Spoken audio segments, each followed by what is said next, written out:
Ako nakita ang video mga higala ni RG Sino ba? Iyahan naman ang giatake ang mga pundok na rehistro sa gobyerno. RG Sino paminaw walay sayo sa grupo o sa pundok na marehistro sa gobyerno. There's nothing wrong with sa mga sikta o pundok o organisasyon na marehistro sa gobyerno. Wagi sayo pa na ako nakita. Pero nganong giatake man nimo ang mga pundok na narehistro sa gobyerno? Unsa day sala sa gobyerno nimo? Nganong murag anti-government naman hinuon ang dating sa imong diskasyon RG Sino? Murag supak naman hinuon ka sa patakaran sa panggamhanan nato. Patakaran biya na sa gobyerno nga irehistro gyud dapat ang tanan nga mga organisasyon. Sabi nimo kining statement baya nimo commercial ning statement. Kung nahunaon gyud pag-ayo kining statement, murag imong gina-challenge ba nga dili magpa-under subjection sa authority. Tinatagaan nimo ang mga tao mo rebuilde batok sa gobyerno. Sabi nimo RG Sino, kung ako pala presidente sa Pilipinas, isag na mayor lang siguro ko. Ipadakop ta ka ba? Imbis na bawo maganita kandak og mga information drive na bawo maganita og remind sa general public nga magparehistro dunay tindahan kuha ang permit, ikaw po dino itig discourage sa mga tao nga dili magparehistro sa gobyerno. Unsay sala sa gobyerno nimo? Unsay imong motibo nga makigbatok man ka sa gobyerno? Dili og wala gyud mahitabo nga nisupa ko sa gitawag og gobyerno. Kana ko pagsulti manggod doktoy nga mahitungod anang inyohang gitawag og rehistro, igo lang ko nagtug-an sa tinuod. Kanang mga pundok nga narehistro sa gobyerno dili na iya ni Ginoong Jesucristo. So sa mga pagyang nisupa ko sa gobyerno, nga igo ra man ko nisulti nga kanang mga pundok na rehistrado sa gobyerno apil ng tawag anang imo dili na iya si Ginoong Jesucristo. O sa kaso pud ana, kumingon ko nga dili mo iya ni Ginoong Jesucristo. Nag-isulti ba ko nga ayaw mo pagparehistro?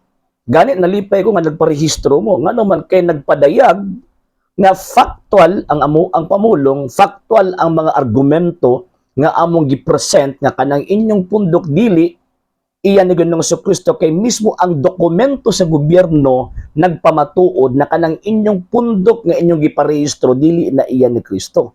Nga naman, kaya basta gani magparehistro ka, number one, syempre, naagi nagparehistro.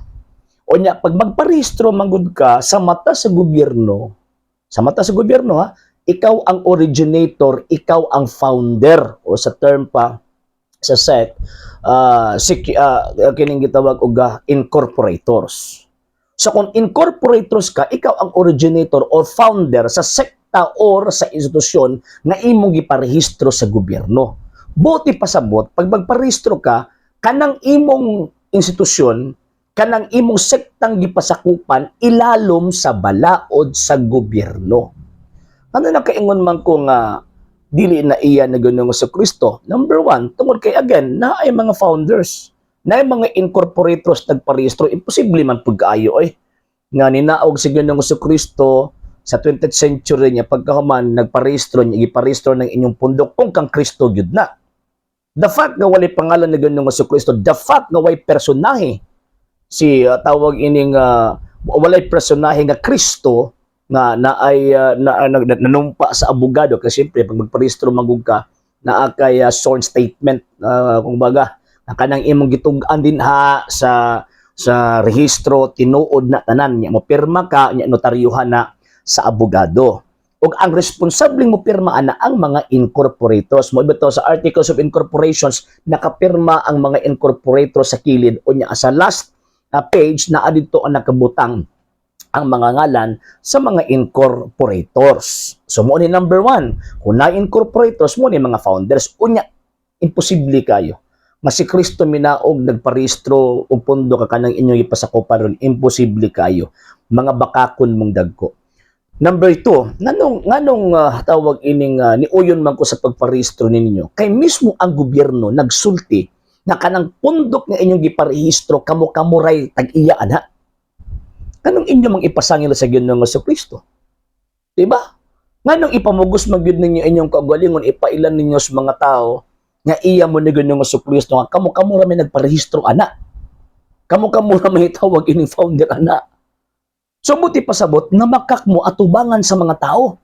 Kay ang dokumento publiko nga gi-provide sa gobyerno kung diin mo to ang inyong Articles of Incorporation, na kung naamoy tawag ining SEC certificate nga nagpamatuod nga rehistro mo, kaptong mga informations nga nakabutang sa dokumento, official to. Kaptong nakabutang ang mga informations nga hatag sa gobyerno ninyo o inyong tawag ining gi-fill upan, factual to. Kaya kung dito factual, buti pasabot na kung sa kuan pa na siya kanang falsification of public documents, kumbaga. So mo na kanang duha ka butang ni yun ko nga magparehistro gid mo. Number 1, na mga incorporators. Number 2, ang dokumento nagtug-an na kanang inyong pundok kay nagparehistro man mo na ay mga responsableng founders ni anang maong pundoka og sigurado ko dili na kang Ginoong Hesukristo. Usa may akong gusto sa balaod. Unya ko na ako gusto sa balaod, unsang klase nga kaso ang inyong ipasangad sa kung nga kaso nga igo lang ako nagsulti tinuod na kanang inyong pundok dili na iyan ni Kristo na makakbako. Nya unsa ang pilabot dili man gobyerno akong giatake. Ang ako ang giatake, ang ako ang gitanggalan og maskara kamo. Ngano man kay kanang inyong pundok nga inyong giparehistro kamoy tag-iya, kamoy nagtukod nga ipasangil ninyo ang Ginoong Hesukristo, daghang taong mga ilad. Nang inyong kapital Biblia baya. Di ba? Tanawara. Naabot na noon dito sa asa kagibot ang aning una doktor pa naman unta daw ni amot unsa kaning klase nga doktor. Doktor ba ni sa hayop or doktor ba ni ako kabalo unsang klase ni nga tawag inong doktor kung PhD ni dili man pang PhD ang argumento ug ang understanding sa balaod.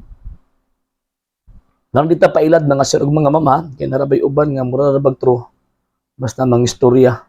Pero tan-aw nimo sa mga taong mga nakabalo way unod ang mga istorya. Sa hindi pa po nakapag-follow sa mga pages po natin, i-follow niyo po yung mga pages po natin, RJ Horolanciano II TV, Punto Argumento page, Kuya Apologies TV page, and RJ's Vlog 2022. And pwede rin po kayo mag-send po dyan ng Facebook stars. And also, sa ating po mga channels, sa hindi po nakapag-subscribe, i-subscribe po ninyo yung mga channels natin, Dalay Catholic, Apologies International Official, RJ Sanado II TV, Kuya Apologies TV, and Barrio Kawayan Religious Forum. And pwede rin po kayo mag-send po dyan ng super sticker, super chats, and super thanks. And maraming salamat po sa mga kapatid at mga Katoliko na ulis pong tumutulong sa programa po natin. Maraming salamat po. Nang dahil po sa tulong at suporta po ninyo ang programa po ito, until now, andito pa rin po sa social media. And until now din po, nangangailangan pa rin po tayo sa tulong at suporta po ninyo dahil wala po kami magagawa rito mga sir, mga ma'am, kung wala po yung tulong at suporta po ninyo. Sa gusto pong tumulong, sa gusto pong sumuporta, pwede po ninyong ipadala ang tulong at suporta po ninyo sa pamamagitan po ng ating mga account numbers dyan po sa ating pong screen. And pwede niyo po kaming i-message sa ating pong page kung via remittance po yung papadala po ninyo. Maraming salamat po in advance.